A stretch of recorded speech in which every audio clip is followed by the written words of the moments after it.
Ya tienen en sus Biblias Filemón, capítulo único, versos 13 y 14. Dice de la siguiente manera: yo quisiera retenerle conmigo para que en lugar tuyo me sirviese en mis prisiones por el Evangelio. Pero nada quise hacer sin tu consentimiento, para que tu favor no fuese como de necesidad, sino voluntario. Oremos. Padre, gracias por tu palabra. Gracias por tu misericordia. Gracias porque en tu revelación hoy podemos encontrar verdades no solamente útiles para nuestra vida cotidiana, sino para nuestra eternidad. Gracias, Señor Jesucristo, por haberte revelado en esta forma especial en las Escrituras, que hoy libremente podemos abrir en este país y en muchos lugares del mundo para poder no solamente aprender, sino vivir, literalmente vivir delante de ti para siempre. Amén y amén. Este es el cuadro perfecto que de nuevo nos enseña la historia de los elegidos de Dios. Una vez más, cuando venimos a la salvación, no somos retenidos por nada. Sí podemos ser obstaculizados en alguna medida. Es decir, si hemos pecado antes de venir a Cristo y una vez venimos a la salvación, esos hábitos tal vez no desaparecen de manera inmediata, esos hábitos pecaminosos. Lo que sí podemos estar seguros es que esos hábitos pecaminosos ya no son una prisión para nosotros que no nos deja avanzar. Al contrario, la salvación nos libera de la prisión del pecado, y aunque pudiésemos tener obstáculos, pudiésemos tener tropiezos, no estamos aprisionados sin ningún recurso para poder avanzar en nuestra vida de devoción y piedad a Dios, sino al contrario, ya no somos retenidos, sino que ahora somos libres del pecado. Siempre seguimos siendo siervos y esclavos de Dios, pero esa esclavitud de Dios es una libertad del pecado, de un amo que no es bueno. Una vez venimos a la salvación, ya no somos retenidos por el pecado, ni por el mundo, ni por Satanás, ni por Florinda Mesa, ¿ya? Sino que somos liberados para propósitos claros, ¿sí? Para propósitos claros, para la gloria de Dios y para la labor del Evangelio. Pablo nos dice que Onésimo hubiese sido útil para Pablo en la prisión. Pablo dice: el patojo me serviría aquí, pero mejor ya no lo retengo porque va a ser más útil allá afuera para la labor del Evangelio. Esa se supone ser precisamente la historia de cada uno de nosotros en cuanto a la salvación. Ya no somos aprisionados para nosotros mismos, nuestra carrera, nuestros pecados, nuestra realización personal. No, ahora somos libres para un propósito más grande, para Cristo y su Evangelio. Yo he estado repitiendo esto a la gente que nos ha estado escuchando allá en Escuintla, y yo les digo: mire, en algún momento de su vida usted va a estar en el lecho de muerte. Ya Dios le permita estar consciente en sus últimos momentos de vida, y ojalá en esos momentos usted pueda decir: valió la pena la vida que viví y la forma en la que la viví, porque la viví no para mí, sino para Cristo. Porque habrá mucha gente que Dios tal vez le permita estar consciente en sus últimos momentos de vida y se esté lamentando por todo el tiempo y los años que perdió por no haberlos vivido para Cristo. Y cuando se den cuenta de estar cerca de la muerte y se den cuenta de verdad que aquí termina todo, y ni me di cuenta a qué horas llegué unos momentos antes de la muerte, ojalá no estemos lamentándonos por haber vivido la vida fuera de los límites del Evangelio. Hoy es tiempo. Gracias a Dios aquí solo jóvenes hay en esta congregación. A todos los que estamos aquí todavía nos queda un montón de tiempo, Dios quiera, para llegar a la tumba. Amén. Amén, dicen algunos, pero sí, está bueno, pues amén. Nos queda tiempo y ojalá hoy haya ese cambio en la mente y digamos, de verdad que vale la pena vivir para Cristo y no para mí. Y seamos liberados de esas retenciones. Amén. Claramente en otras ocasiones, en otras partes de la Escritura, podemos ver a Pablo expresando la misma idea, no reteniendo a sus colaboradores, sino enviándolos. Perdón, dejándolos en ciertos lugares estratégicos para que avanzaran la obra del Evangelio que en ese momento urgía y en ese momento sigue urgiendo. Necesitamos ser estratégicos como Pablo. Pablo demuestra su excelente pensamiento estratégico al ubicar a sus colaboradores donde eran más eficaces. Veamos rápidamente Filipenses 2:19. Espero en el Señor Jesús enviaros pronto a Timoteo para que yo también esté de buen ánimo al saber de vuestro estado. Pablo enviando a Timoteo a diferentes lugares. Efesios 6:21-22. Para que también vosotros sepáis mis asuntos y lo que hago. Todo os lo hará saber Tíquico, hermano amado y fiel ministro en el Señor, el cual envié a vosotros para esto mismo, para que sepáis lo tocante a nosotros y consuele vuestros corazones. Pablo enviando a Tíquico, a otro de sus colaboradores. Por último, Tito 1, verso 5. Por esta causa te dejé en Creta, para que corrigieses lo deficiente y establecieses ancianos en cada ciudad, así como yo te mandé. Pablo, de nuevo, ubicando estratégicamente a Tito y no reteniéndolo. Toda esta gente colaboradora de Pablo hubiese sido muy útil para Pablo donde él iba en sus diferentes viajes misioneros, pero Pablo finalmente decía, los voy a liberar porque son más útiles allá en otro lugar, aunque a mí me cuesta ir. En efecto, cuando Pablo soltó a muchos de sus buenos colaboradores, la gente con la que se quedaba, algunos de ellos le fallaron. En una de sus cartas, Pablo dice, nos abandonaron, todos estos ingratos nos abandonaron. Me puedo imaginar a Pablo en ese momento, ojalá no hubiera enviado a Timoteo, ojalá no hubiera enviado a Tíquico, ojalá no hubiera enviado a Onésimo, pero Pablo finalmente dice, no, es mejor que se hayan ido porque allá son más útiles. Y finalmente, esto se supone que somos nosotros, colaboradores útiles. Vamos a ver 2 puntos hoy rápidamente. El primero es el objetivo de la liberación de Onésimo.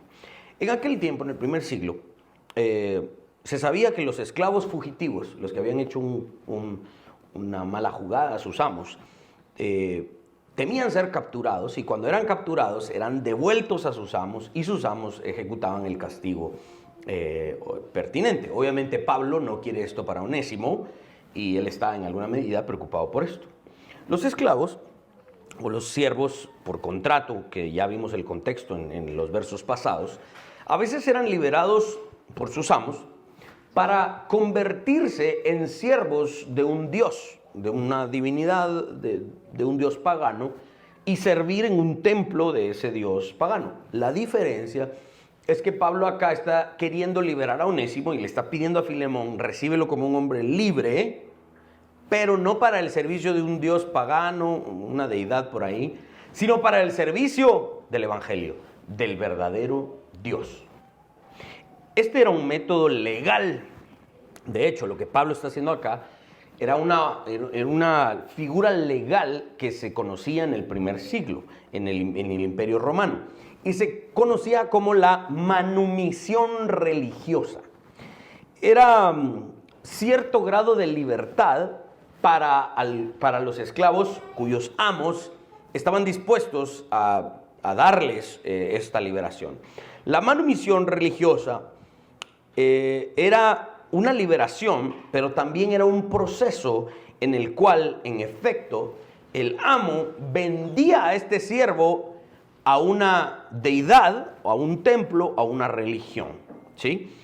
¿Cómo funcionaba? Vamos a ver cosas rapidito. Número 1, el templo al que el amo entregaba este siervo servía como intermediario en términos legales.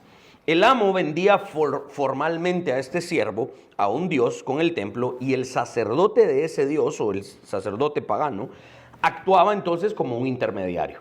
La venta, en alguna medida, no implicaba que el esclavo se convertía en propiedad del sacerdote o del templo, no, sino que era una forma legal y ritual de transferir libertad a un esclavo o a un siervo.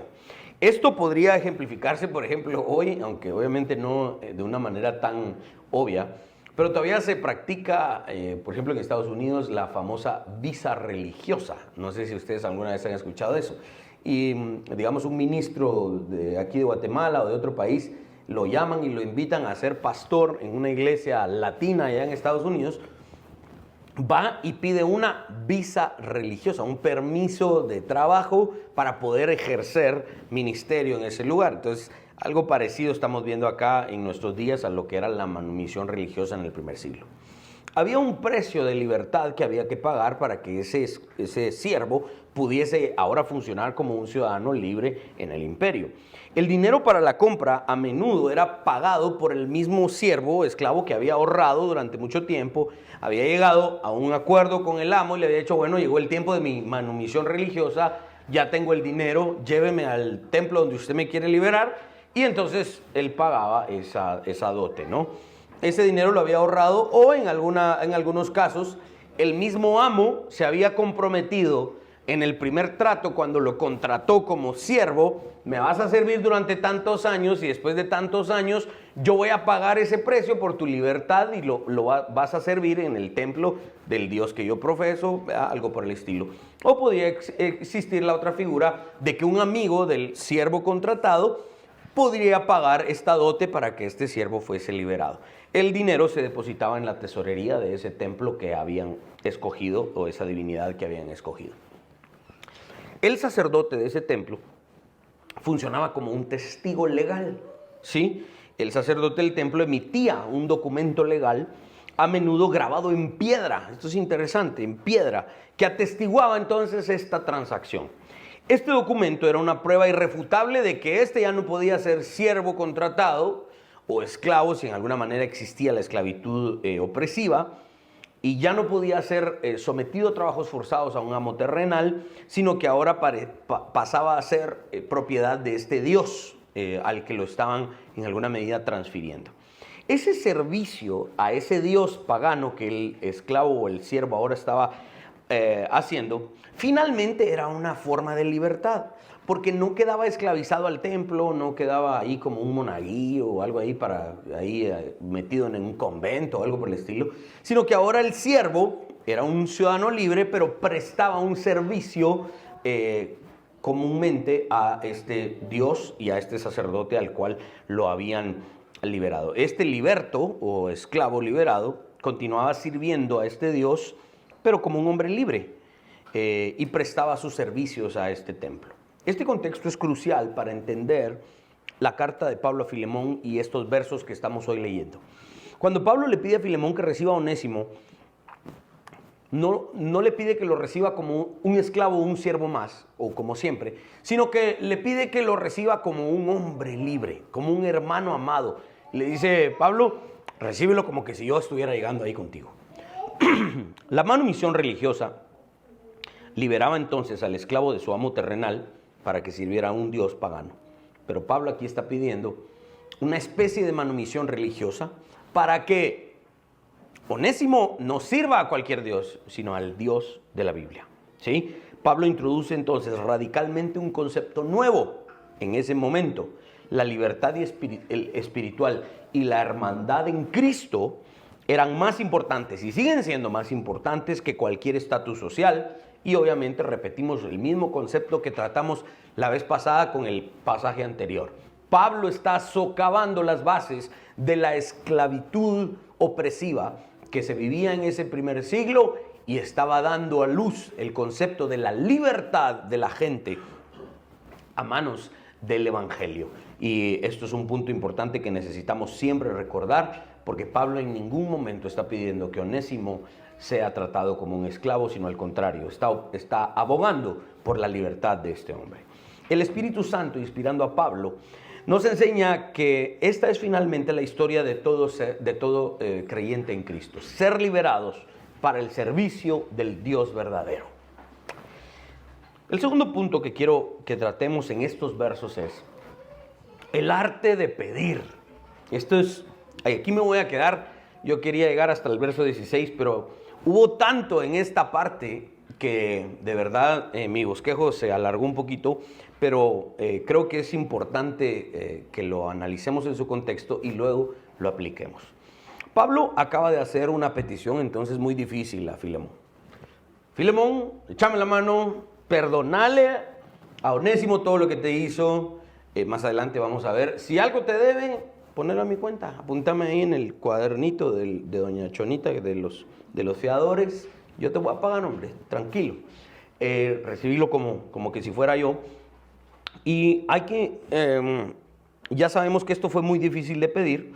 Y aunque ya hemos hecho el comentario de que Pablo fue cortés al pedir la liberación de Onésimo, quiero agregar la maestría, la perfección en la que Pablo está pidiendo esto que es tan complicado. Claramente Pablo no está haciendo esta petición basándose en su autoridad como un anciano de la iglesia, sino que está abogando a que todos los involucrados, llamemos aquí en este drama, Filemón, Onésimo y Pablo, y también la congregación a la que Onésimo afectó en alguna medida, todos deben responder de acuerdo a lo que Dios les demanda. Esto es lo que Pablo está diciendo. Sin embargo, la forma en la que Pablo ha pedido las cosas es magistral. Miren, el comentario de Matthew Henry me ayudó mucho en este punto. Dice, lo primero que salta a la vista aquí es la extrema finura y la delicadeza del apóstol.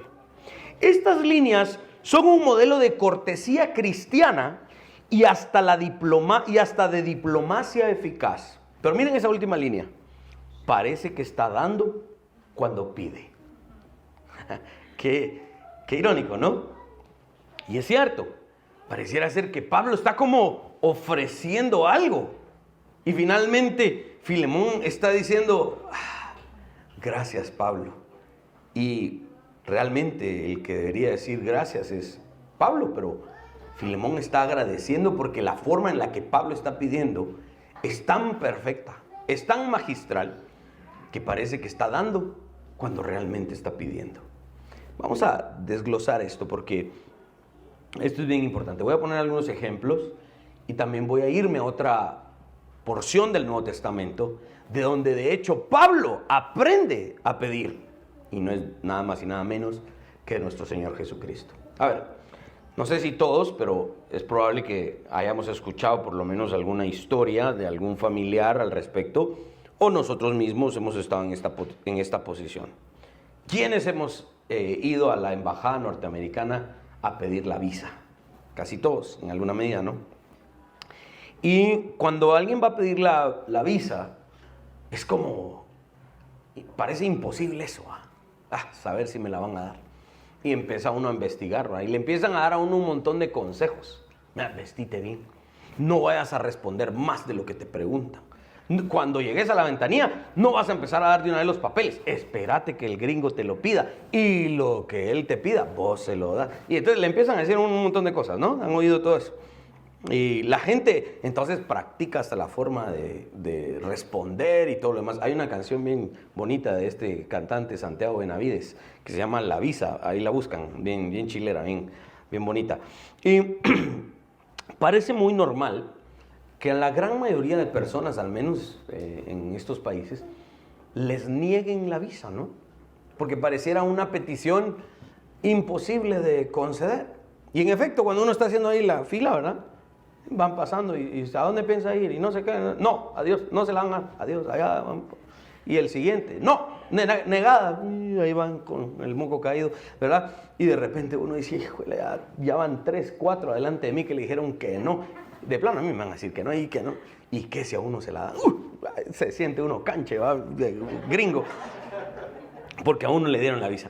Parece muy normal que a mucha gente le nieguen esta petición. Y algunos, cuando ya la obtienen, ¿no? Cuando dicen, mamá, me dieron la visa. Hello, mijo. Good morning, ¿verdad? Porque ya te dieron la visa. Ya, feliz la gente. Y cuando dan la visa, ¿y qué dijiste? Porque a otros les dijeron que no. Entonces, empiezan a atribuir el hecho de que sí se las otorgaron a algo que tal vez hicieron. Es que yo seguí el consejo de la señora que me dijo que no respondiera. que solo diera los documentos cuando me los pedía, que no sé qué, que no sé qué. Es un misterio, porque el gringo vio ahí en su pantalla algo que dijo que sí, te la dieron. Y el gringo vio algo en la pantalla y que dijo que no, y no te la dieron. No sabemos realmente finalmente por qué a algunos sí y a otros no se las dan, pero es un misterio. Pero lo que sí sabemos es que una respuesta positiva a una petición difícil muchas veces depende, o la gran mayoría de veces depende, de quién haga la petición y dos, cómo la haga. ¿Sí? Esto lo vemos varias veces en la Biblia. Por ejemplo, la hija de Caleb, cuando recién habían conquistado cierto territorio, la hija de Caleb fue a pedir fuentes de agua y su papá se las concedió. En el tiempo del profeta Eliseo había una mujer que se había ido de su tierra debido al hambre y todo lo demás. Esa mujer había sido una buena mujer con Eliseo, le había dado donde dormir y hospedaje y todo lo demás, y el rey le concedió de vuelta todas sus propiedades. La mujer que envían a David para interceder por Absalón, para que Absalón regrese del exilio, y David lo otorga. El profeta Natán, cuando envía a Betsabé para que vayan a hablarle a David, para que le den el trono a Salomón. En fin, varias veces vamos a ver cómo la persona indicada, en la historia de Esther, ¿no?, yendo a hacer una petición al rey, la persona indicada haciendo la petición de la manera correcta, finalmente obtiene que se le otorgue una positiva respuesta. Claramente Pablo aprendió a pedir, porque aquí yo me imagino pastoralmente a Pablo pidiendo algo de verdad muy difícil. ¿Cómo le pido esto a Filemón? Y haciendo exégesis de esto y estudiando ahí bastante sobre estos temas, me di cuenta que Pablo lo tuvo que aprender de algún lado, y Pablo lo aprendió nada más y nada menos que de nuestro Señor Jesucristo. Debemos recordar que esto que Pablo pide a Filemón para el beneficio de Onésimo es solo una aplicación de algo que Jesús ya había hecho. Porque Jesús finalmente pidió por todos nosotros frente al Padre. Ahora déjenme decirle algo. Lo que Jesús pidió en favor de nosotros es muchísimo más difícil de lo que Pablo le pidió a Filemón por Onésimo. Finalmente, Pablo está haciendo una especie de intercesión por Onésimo frente a Filemón. Jesús ya había hecho esto frente al Padre por Pablo, por Onésimo, por Filemón y por nosotros mismos. Por Florinda Mesa no, pero son bromas. Mala onda todos esos videos que están sacando ahora contra de la doña. Pero este es el punto. Jesús pidió al Padre por nosotros, por sus discípulos, sabiendo que de verdad lo que Jesús estaba pidiendo al Padre por nosotros era prácticamente imposible. Y esto nos pone de nuevo en el tren y en las vías del tren del Evangelio. ¿Nunca se han puesto a pensar ustedes que generalmente pues celebramos el tema de la salvación y agradecemos, y otra vez el pastor hablando de la salvación y otra vez la salvación, y por todos lados nos están recordando el tema de la salvación? ¿Saben por qué? Porque la salvación es un asunto que, si ustedes lo analizan claramente antes de obtenerla, era casi imposible. Jesús pidió por nosotros, porque si nosotros hubiésemos llegado a pedirlo, nosotros solos nos lo niegan. A nosotros se nos hubiera negado la petición de la salvación, pero se nos otorgó porque la persona correcta lo pidió por nosotros, y la forma en la que esa persona pidió en nuestro favor fue la forma en la que se deberían pedir las cosas. Muchas veces no caemos en cuenta en eso. Pero si nosotros nos hubiésemos acercado al Padre, nosotros solitos, sin la ayuda de Cristo, para decirle: Padre, perdóname, es muy probable que el Padre no nos hubiese perdonado, y el Padre no hubiese estado haciendo ninguna injusticia al negarnos el perdón. Pero nos perdonó porque alguien pidió en nuestro favor, y pidió bien, y se lo otorgaron. Este pasaje, que por excelencia nos enseña al maestro de maestros en cómo saber pedir, es Juan 17, capítulo 17, versos 19 al 26, en lo que se conoce como mundialmente como la oración sacerdotal de Jesús, quien claramente se establece como nuestro sumo sacerdote, nuestro intermediario. ¿Vieron el contexto que puse de la manumisión religiosa y un sacerdote que servía como intermediario? Es lo mismo, Jesús hizo por nosotros eso, sirvió como nuestro intermediario y nuestro garante legal para garantizar nuestra libertad. Esto nos muestra una vez más que la salvación es un milagro.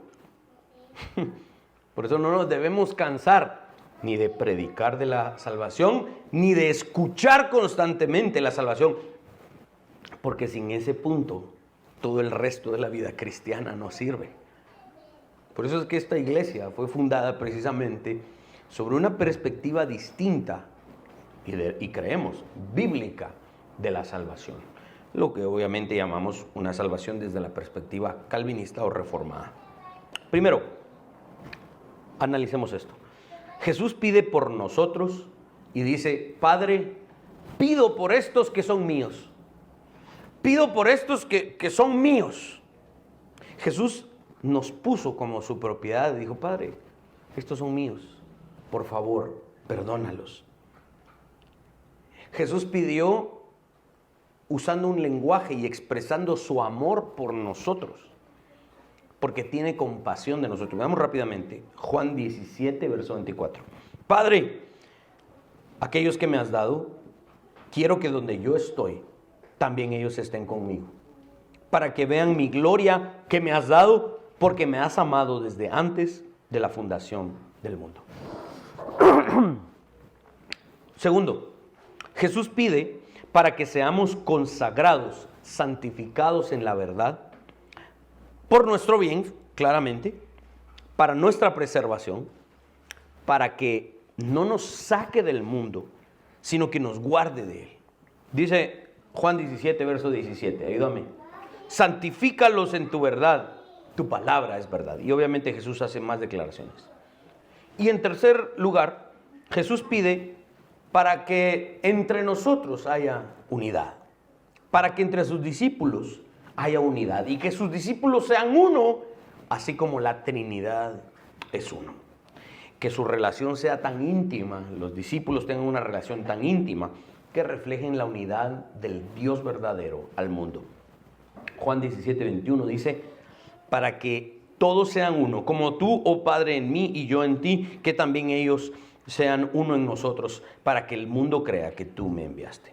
Ok, obviamente no tengo el tiempo de desglosar detalladamente Juan 17, pero solo estoy dando algunos puntos para que los podamos ver cómo Pablo aprendió de Juan 17 para hacer esta petición en Filemón, en la carta a Filemón. Las peticiones que Jesús hace al Padre por sus discípulos, nosotros, de nuevo, quiero recalcar, son mucho más duras que las peticiones que Pablo está haciendo a Filemón por Onésimo. Siempre buscaron, las peticiones de Jesús, siempre buscaron glorificar al Padre. Esa es la forma correcta en la que hay que pedir. Las peticiones de Cristo en nuestro favor tienen implicaciones eternas, ya que requerían el perdón de una deuda impagable. ¿Sí? En alguna medida, lo que Onésimo le había hecho a Filemón se podía arreglar, se podía solucionar. Imaginemos si le hubiera costado 40 años de servicio más a Onésimo para pagar, pero se hubiera podido pagar. Nosotros, lo que le debíamos a Dios, no hubiésemos podido pagarlo nunca. Por eso esta petición que Jesús hace al Padre es mucho más difícil que la que Pablo hace a Filemón. Disculpe. Pero Jesús planteó sus peticiones de tal manera que se puede apreciar la suprema gloria y honra que el Padre recibe al conceder la petición de Jesús en favor nuestro. Jesús consigue del Padre lo que le pide, debido a que las peticiones de Jesús estaban alineadas con la voluntad del Padre. Por eso es que la forma en la que Jesús pide es una forma magistral que sirve de ejemplo para que Pablo pida a Filemón. Si comparamos la forma en la que Pablo pidió con la que Jesús pidió, veremos similitud entre ambas formas de pedir, desde las intenciones hasta la forma de pedir y para obtener el resultado esperado. Pablo pidió o intercedió por Onésimo como si fuese suyo. Mira, este patojo, yo lo engendré en mis prisiones, dice Pablo. ¿Se dieron cuenta cuando leímos eso? Pablo trata a Onésimo como Jesús nos trató a nosotros. Pablo pidió por la liberación de Onésimo para que fuese útil para el evangelio. Lo mismo hizo Jesús al pedir por nosotros, para que fuésemos útiles a la obra del evangelio. Y pidió para que Onésimo volviera a unirse con Filemón y la iglesia que estaba en la casa de Filemón, y pudiesen así reflejar al mundo con su unidad que Jesús vino, se encarnó y murió por nosotros. Es lo mismo que Jesús hizo por nosotros al pedir ante el Padre. Vemos entonces acá, como les pongo, el arte de pedir, el cual Jesús nos enseñó y logró que coincidiera incluso lo impensable. Jesús consiguió incluso lo que a cualquiera le hubiesen negado, a él no se lo negaron.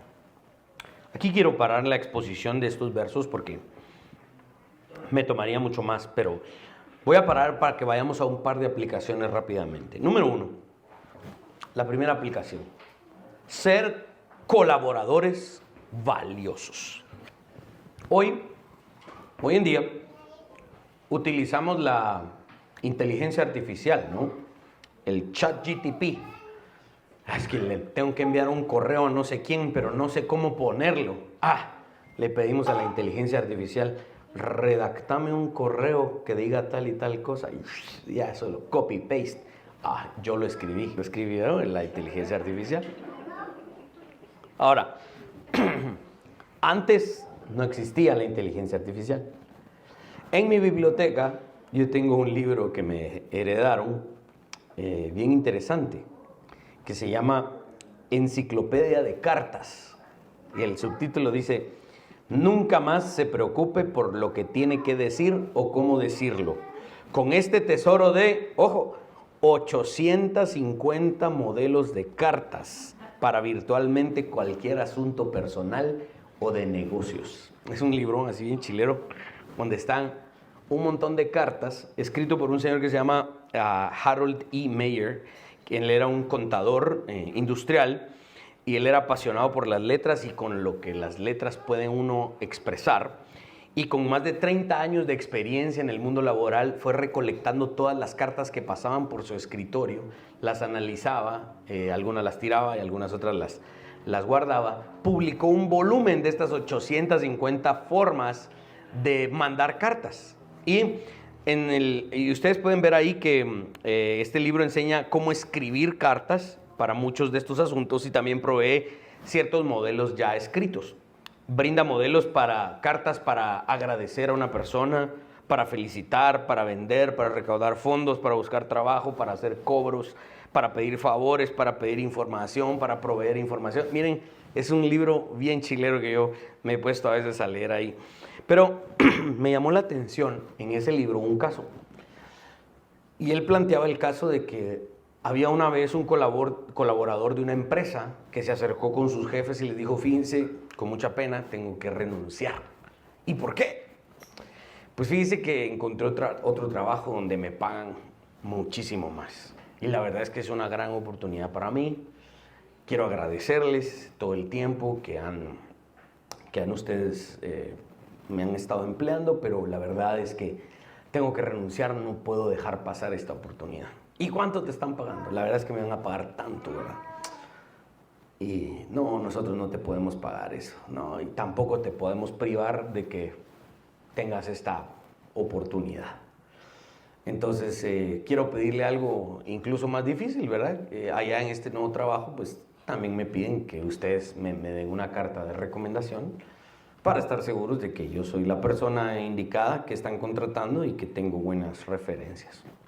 Entonces este jefe, encargado de escribir la carta de recomendación, me llamó mucho la atención ese caso ahí, escribe con mucho pesar porque están teniendo que dejar ir a un buen trabajador, y que de verdad les pesa tener que hacerlo porque no le pueden pagar lo que le están ofreciendo en otro lugar.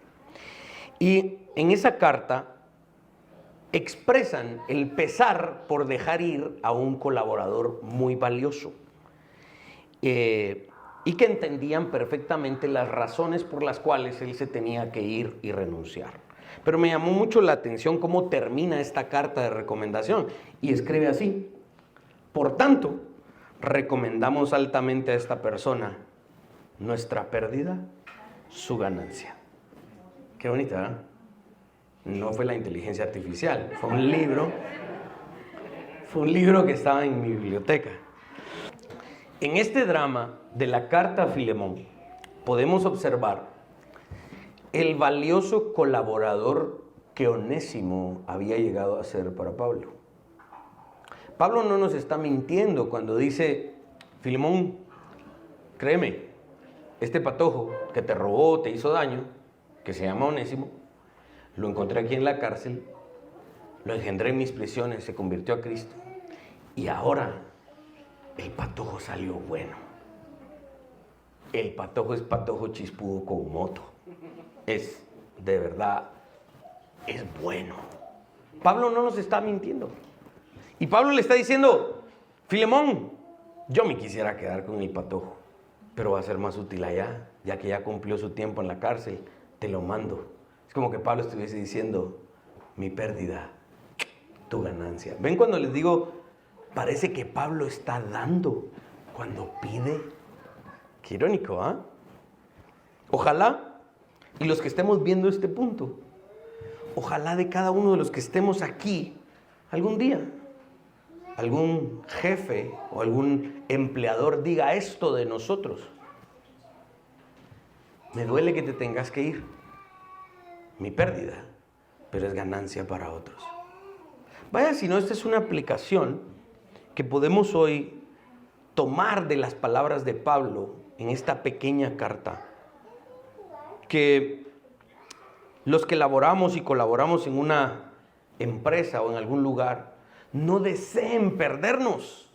Que de verdad digan de nosotros: desearía que no te fueras. No te quiero perder.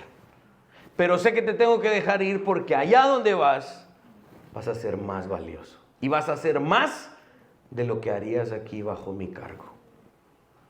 Que se expresen de nosotros de esta manera. Que nuestra salida de alguna organización sea una pérdida, pero al mismo tiempo una ganancia para el lugar a donde vamos. La otra aplicación que quisiera yo agregar es aprender a pedir las cosas. A ver si les parece familiar este lenguaje. Apúrate vos.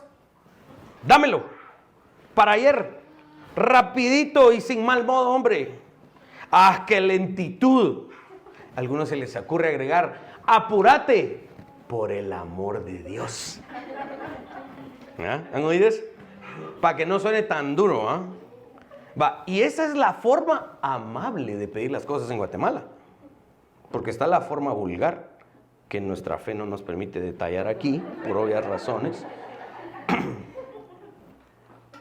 Pero que todos, en alguna medida, hemos pensado y hemos tenido que arrepentirnos, ¿o no?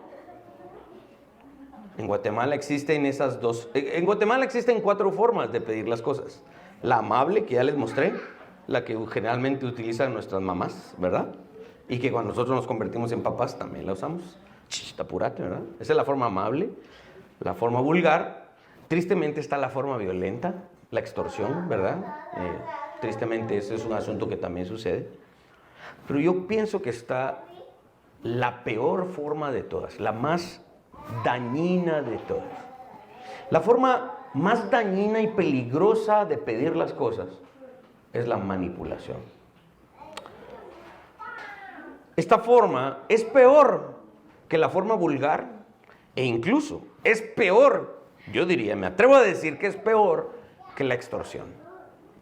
Un manipulador, que finalmente una persona manipuladora que quiere pedir algo pero que su orgullo no se lo deja pedir de manera directa, busca tretas, busca engaños, busca formas diferentes de engatusar a una persona para obtener lo que quiere.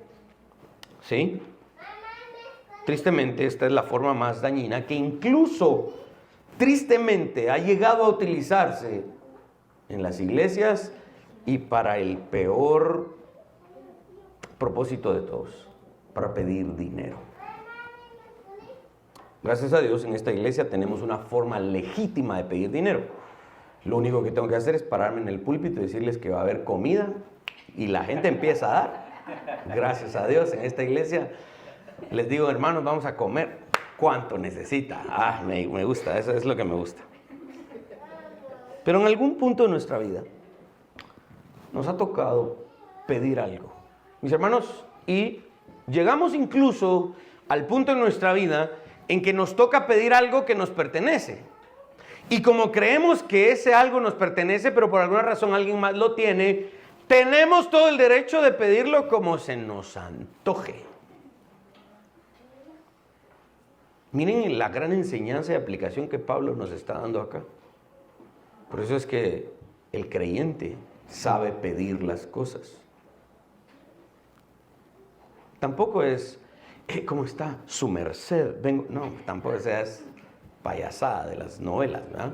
No, es aprender a pedir, tal como en la Biblia hemos visto los ejemplos de cómo se debe pedir. En algún punto de nuestra vida vamos a tener que pedir. Y ojalá nuestro orgullo no nos gane. Tampoco tengamos que recurrir jamás a la manipulación.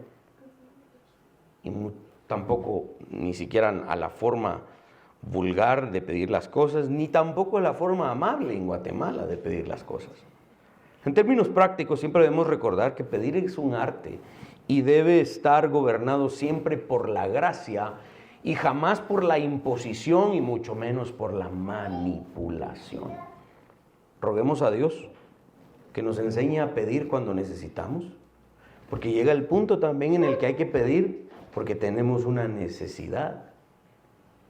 Y cuando nos toca eso, pedir porque tenemos una necesidad de algo, no nos gane el orgullo.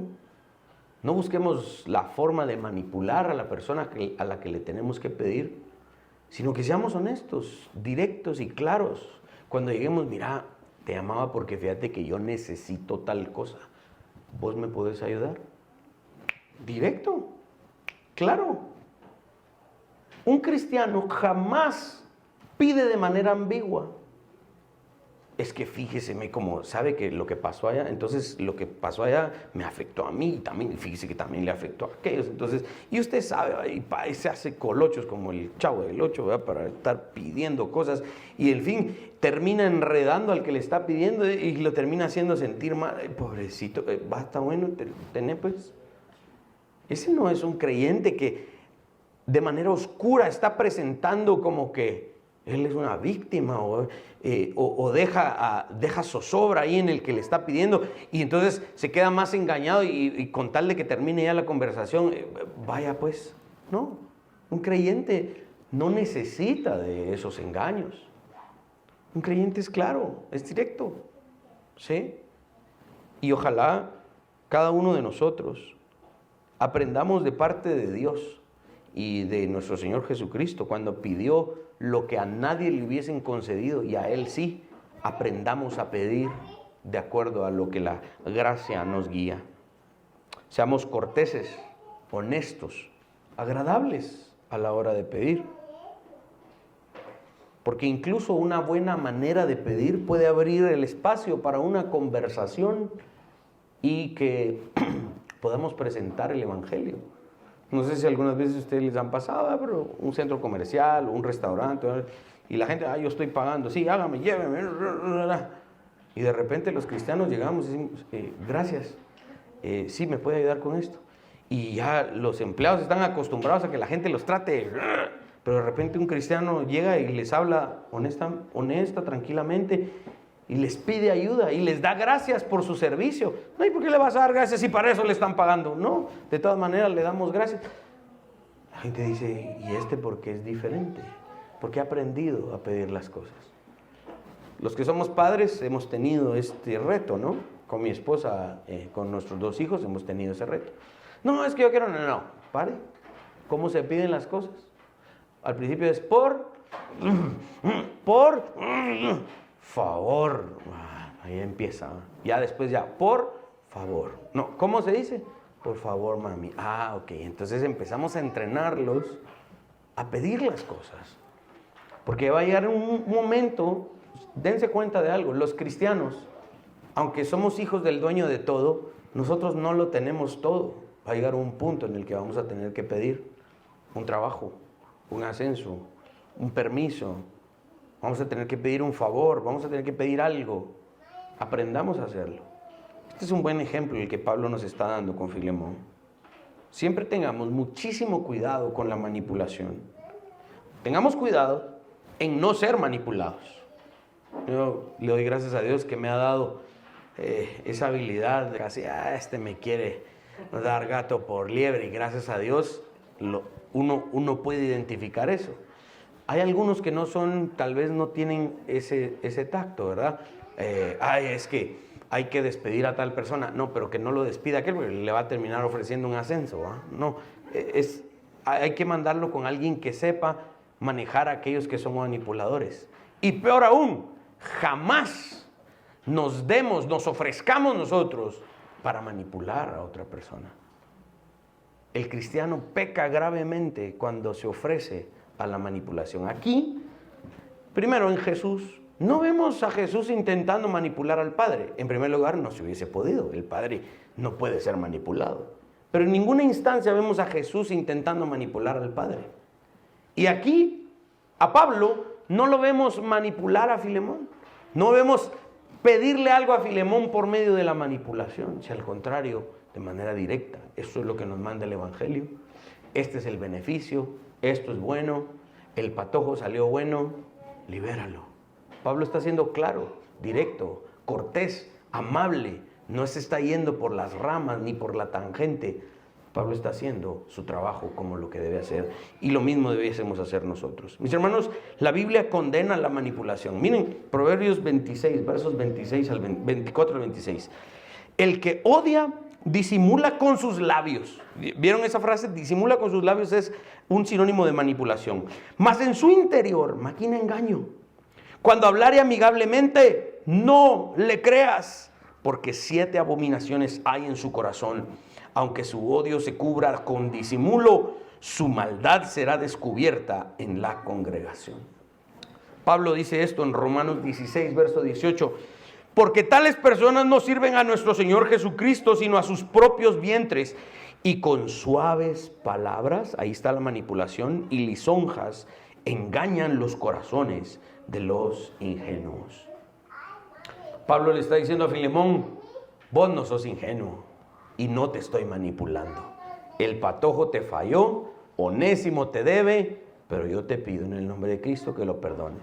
Directo, claro, no lo está engañando. Y lo mismo debemos hacer nosotros, ¿sí? Seamos siempre claros, honestos, transparentes, que las personas sepan con claridad lo que estamos buscando y no seamos ambiguos ni siquiera a la hora de pedir lo que necesitamos. Un creyente nunca provoca dudas en otras personas acerca de sus intenciones. La gente nos debe conocer. Este es de aquella iglesia. No, esa gente, no, él está buscando esto y lo otro. No, es que tal vez nos está engañando. No. Esa persona es clara en lo que quiere. Seamos claros en nuestras intenciones y que la gente nos conozca por eso. Veamos toda la lección que el apóstol Pablo nos está dando en estos 2 versos. Incluso en la forma de pedir, hemos de dar testimonio de nuestra fe. Dios nos conceda ser creyentes que incluso en su forma de pedir le glorifican. Amén. Pongámonos de pie.